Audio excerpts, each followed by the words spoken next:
Yes. Oh, I didn't expect you to. So we thought, are you coming in? Yes. Thank you. Nice having you in. Well, it's very nice, and the weather, I must. I think it will not be right to, for any person to say that it wasn't a fair trial.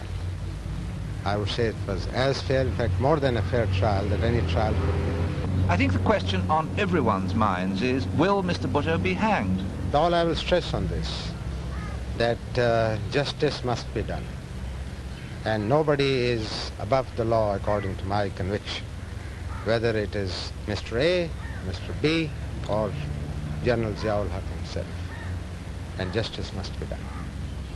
It's unfortunate that the person who is involved in this case, who has been convicted, the former Prime Minister, happened to be a politician. He happened to be the former Prime Minister of Pakistan. He happened to be the chairman of the People's Party. But that does not make him or anybody else above the law. Do you think that the very fact that you have a military government at the moment in Pakistan would influence the courts, must influence them? We can't. As I said before you, that although this is supposed to be a military government, but we have not abrogated the Constitution. The Constitution is still in, technically speaking, held in abeyance, but we are following it to assume that just because there happened to be a martial law, the military government can or will influence the court is totally wrong. They are independent, and we respect their freedom. And I have always said that the judiciary must be independent of the executive, and they must do what the justice demands. Have you discussed the case with, say, the Supreme Justice? Or? No, sir. It's up to the judges to decide the court. I've read the verdict, yes. But you've not in any way advised, counseled, discussed? It's not done. If it can be done in England, well, I don't know. It's certainly not done here. Are you still holding to your idea of having free elections eventually? Sandy, we are committed.